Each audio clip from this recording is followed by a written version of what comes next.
Alright, today we will be doing a little Beidou guide.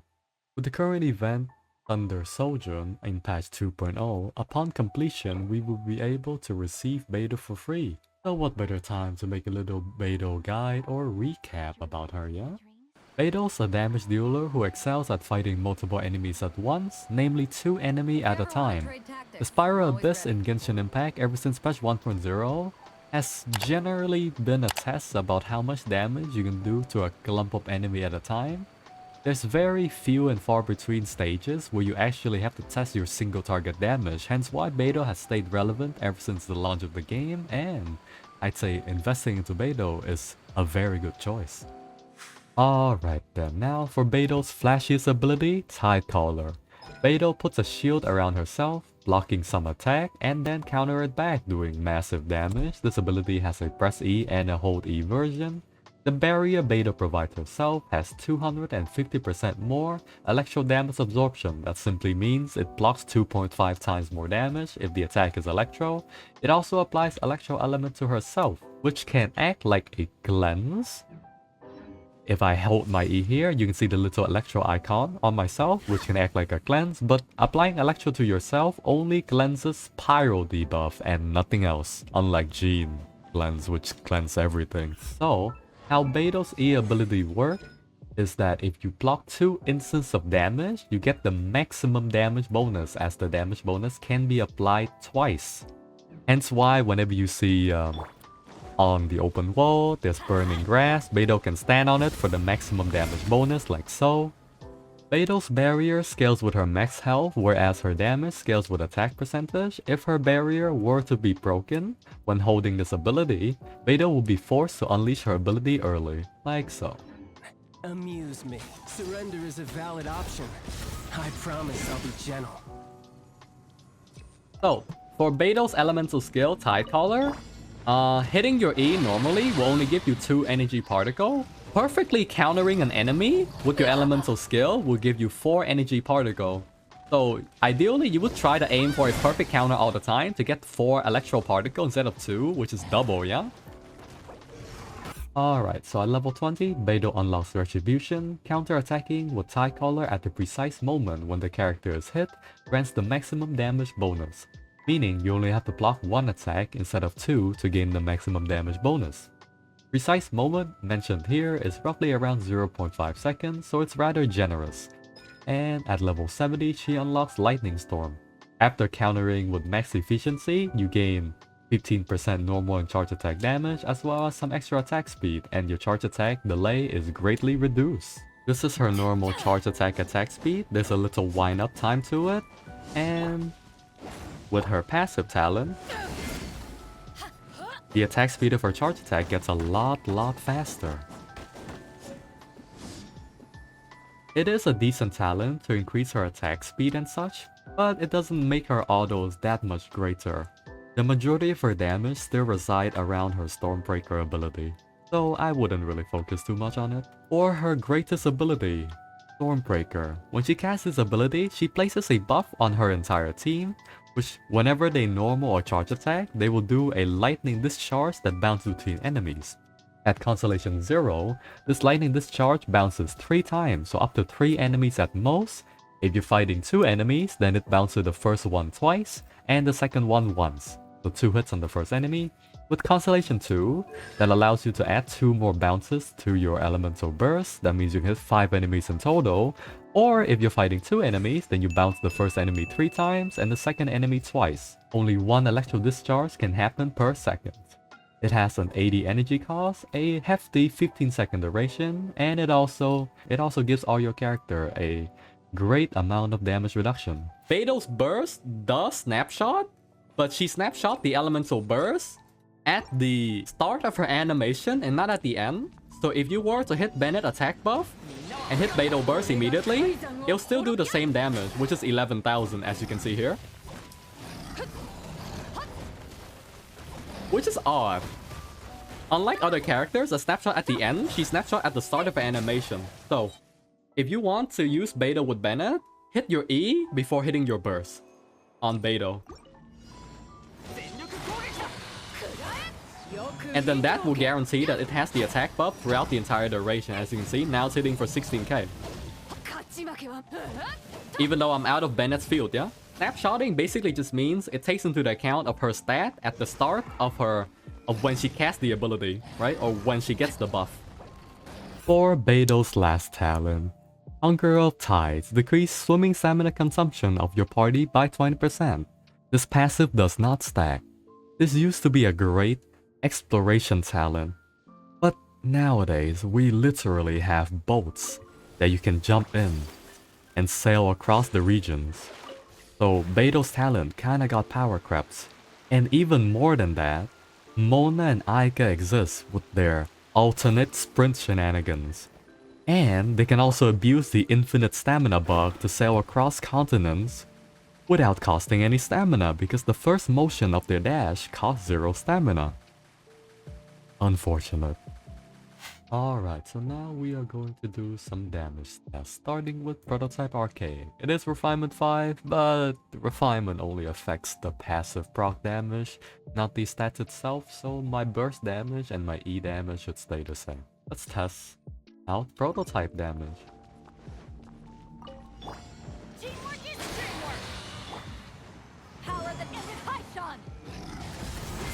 Elemental Skill doing around 50,000 damage, Elemental Burst doing around 12,000 damage. And it bounces 5 times. Alright, so the next weapon we will be doing is Lithic Blade. I'm gonna cheat a bit with Lithic Blade and use a free leeway character on the team, as its passive is simply just the more leeway character you have on your team, the more damage you do. I will try to avoid using Pyro Resonance though. Alright, Lithic Blade.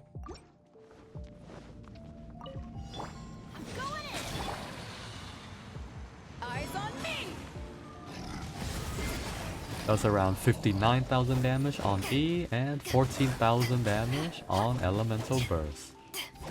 Next weapon will be Serpent Spine, but for Serpent Spine, you kinda have to wait like, what, 20 seconds-ish to full stack the passive before the Abyss run starts with these little swords flying around. Let's begin.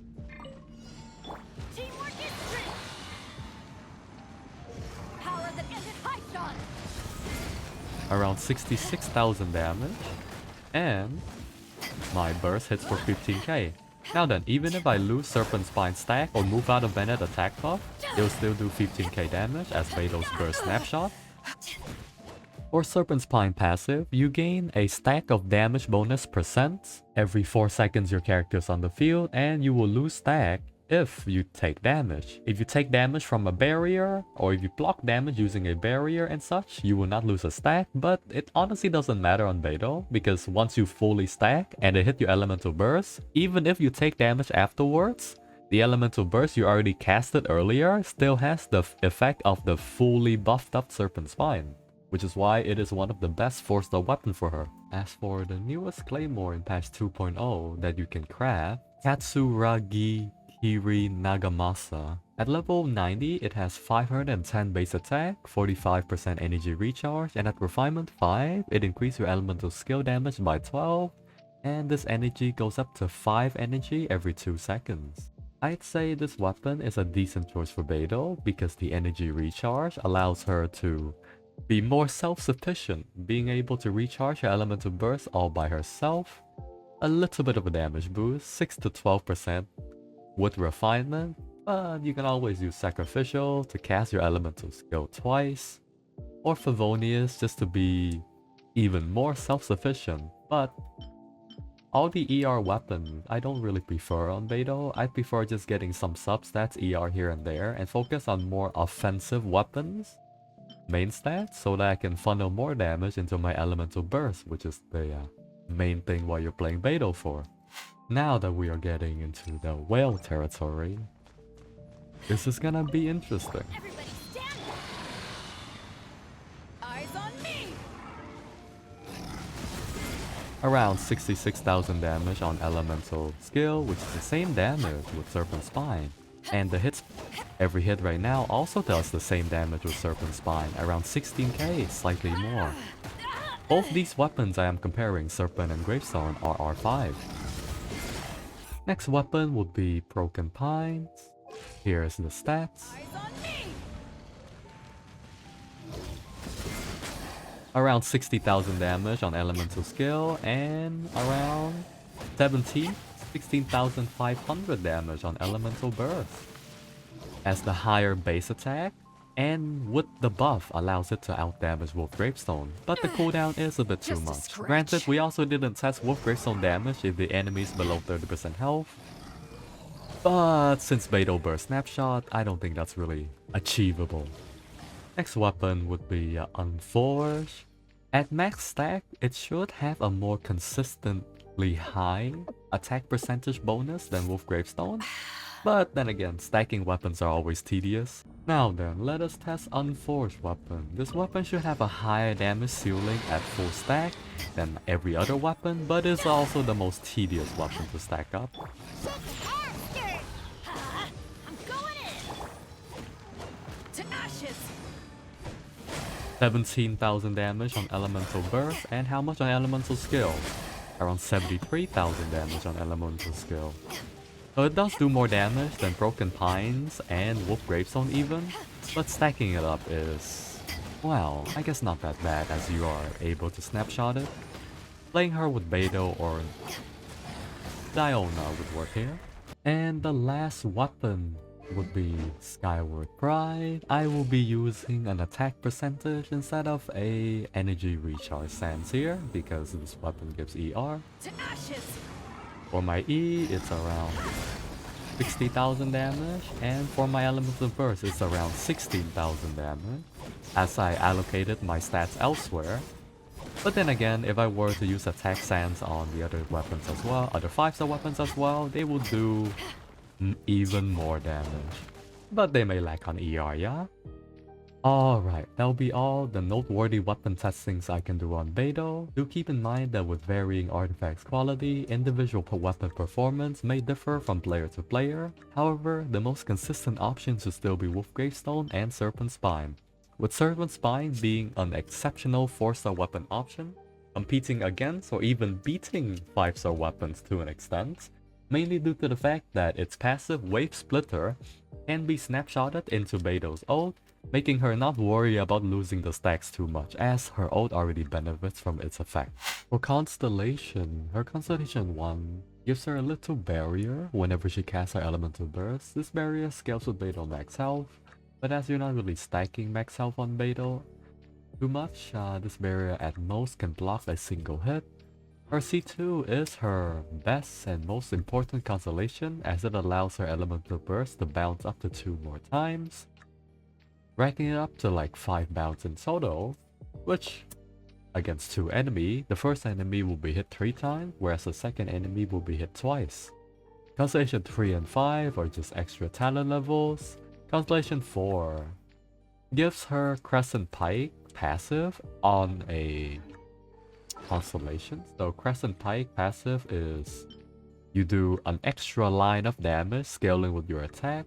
Beidou's constellation essentially do the same thing, but it is with electro damage instead of physical damage when you get hit. Getting hit also means you can block damage with your barrier, and this effect will still kick in. And C6 is just a simple reduce enemy electro resistance when they're near her, upon casting elemental burst of course. Alright, for artifact set, the previous best in slot set for Beidou is Thunder Fury No Plus, as it gives 35% damage modifier on her elemental burst. But now we have the arrival patch 2.0, the current best set for Beidou would be the Emblem of Severed Fate set. As long as you have 150% energy recharge or above, you will be doing more damage than No Plus set, as well as having 20% more energy recharge, which will save you some stats rolls on your artifact that you can invest elsewhere, like in crit damage or crit rate and such. Now then, for artifact main stat, I'd say run for ER or attack percentage on your Sandpiece, electro damage on your Goblet, and crit rate or crit damage on your Circlet depending on your weapon. Now with the addition of Emblem set, I'd say it's better to run an attack percentage Sands and just getting ER substats here and there, and that will allow you to have enough energy recharge to get your burst back, but you won't be compromising on your actual damage per hit too much as well. Alright, as for team comp suggestion for Beidou, adding an electro battery character like Fischl or the Electro MC is a great addition because it allows Beidou to allocate more of her stats offensively rather than having to focus on energy recharge and such. Other than that, Bennett as an option for attack buff is great in any team. Gonna be epic. And your last slot can be flexible. You can add in a CC bot or add in a hydro character like Xingqiu in order to do electro charge reaction as well. Justice. For me, I use Beidou on a solo, on a team, just because I like to use Beidou and her raw damage alone already provides enough results. For Beidou, energy recharge is a different thing. It depends on your team comp. If you're running Beidou with Fischl, then you only need like 130 to 150 energy recharge and you always have your burst up. But if you're running Beidou solo, like I do, then from 180 to 200 energy recharge is what you would need for Beidou. With the new emblem set, I'd say it's gonna be relatively easy to reach around 160 ER on Beidou because 20% energy recharge is essentially 4 rolls on your artifact stats, so you can get more stats on crit damage and crit rate otherwise, yeah? Now then, we'll go for a little slight countering spree, yeah? So, for Hilichos with arrow, those are the easiest guys to counter because he will raise the arrow and then shoots, yeah? His arrow will light up with color and then shoot. Next, for this guy, he will have a large swing. This large swing, after he releases his axe, you can then do a counter. As for Samatrils, if you get really close, they will do a swing attack. And you can counter that as well. Alright, that's all the Hilichos done, yeah? Any other Hilichos? For the Torch Hilichol, or the Hanjiro Hilichol, as Twitch chat would like to call them, they run at you, so those are easy counters. If enemies run at you, that's literally the easiest counter. For the smaller Hilichos, they do have this rock attack if you stay from range. I don't have cooldown there, so... For the smaller Hilichos, they do have this rock attack if you stay from range and they'll try to pick up a rock and throw it at you. It's really easy to spot because you can see the animation there. For Arrow Hilichurl, we already did it. Hilichurls with the Archer Hilichurl, the bow will light up before they shoot. And you can easily counter that. For Slimes, when you first approach a slime, they will run away from you and then get closer afterwards. So they'll all move away from you first and then they'll go back. And then they'll try and attack, yeah? Is he stuck on the rock? Oh, never mind. I was infused by Pyro, so casting my E there procs overload on the slime. There we go, and that'll be a counter on the slime. On this Hilichurl, it does pick up a slime to throw at you. So, hold up.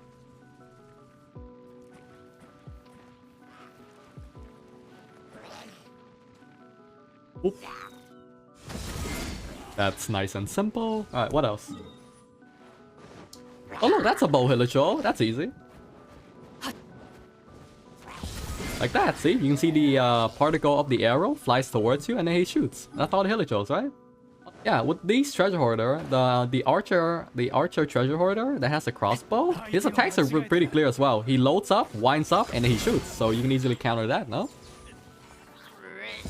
Yeah, so the range Hilichurls and the range characters are the easiest one to counter because you could be entering a fight and hitting their melee, but you can still see the range attacker winding up their shot. So I can show an example here. If you were to engage into melee combat here, you're hitting this guy, you can still block the guy from range and swing back, yeah? Because the guy from range will give around a 1-second timer to wind up his shot. Oh, that was a miscounter. Sicenflies are also quite simple because their attack, they light up on their element before they shoot you. So, for example, this Sicenfly, yeah? Before they attack you, they will light up. So you can see their face, they light up before they attack you. So you can counter them. For this, if you stay super close, he has the dagger, right? And then once again, the range attack are the easiest thing to counter because they always have an audio cue or like a light cue where they show up like, oh, I'm gonna throw something or I'm gonna shoot something. So range attackers are really easy to counter. For the shovel guy, if you stay point blank, he'll start off with the shovel swing, which is a very slow attack. That is very telegraphed. That is very telegraphed that you can see easily, yeah? So, for this guy, he'll start off with the 3 rings. You can counter the 3 rings and then move out of range. After that, he'll turn invisible. He'll turn invisible and then he'll try to do a range attack on you. He walks close and try to throw something at you. You can also counter that.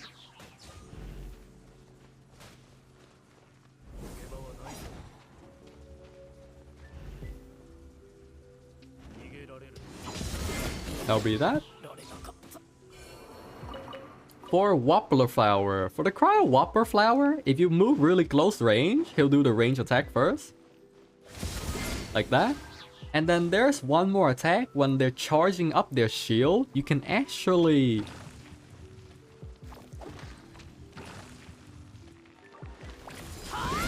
For some reason, when they're charging up their shield, they do 1 instance of damage. So if you were to hit counter next to them, when they're charging up their barrier, you get a perfect counter. So there's that. That's one of the things I know about the Whopper Flower, and that's it. Right, for this slime, it's awkward. Usually I counter the slime jump, but the slime also have another attack. They also have another attack where they do the Hydro Blast shenanigans. That. Alright, next. For this guy, he'll do the first swing. After he stands up and wind up, he'll do this first swing, which you can counter, and I non-crit there, so I didn't kill. For this mage, they'll do the wind up attack first, which is this. You can counter that simply. There, he does have another attack where the 3 fields hit you, but when the 3 field hits you, you just kind of stand in the middle of the 3 field, block 1 hit, right? Okay, maybe I didn't need to counter that, because now his bear is at 1, and I kind of want him to do the, summon the 3 freaking, this, yeah. That is easy, because you can literally see when it's gonna attack you. As for next one, Shieldy Boys is... Shieldy Boys are the easiest one because they run directly at you and they will kill their own allies.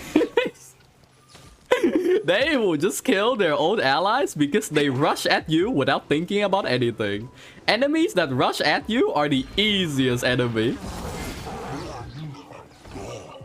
So for the Geo Visha, oh, not this is Geo Hashling, right? They'll do the claw attack.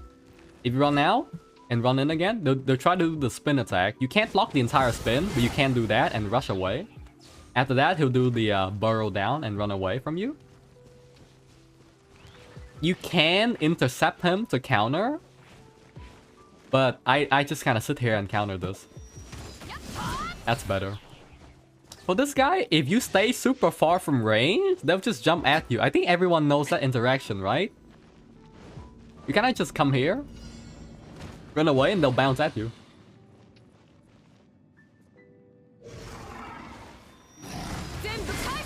The only thing that's annoying is when they're infused with another element and they start having multiple large AoEs.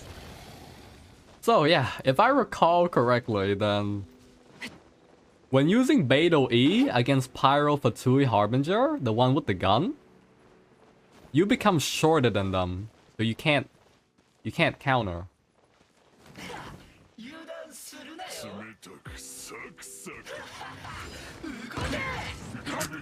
Like that. So that's the only annoying part. You become shorter than them. But not Harbinger. Oh then. Final verdict for Beidou.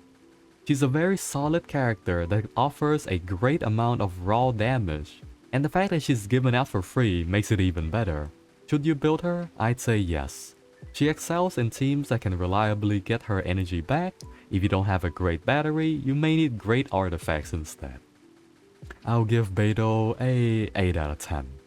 Would build all the time.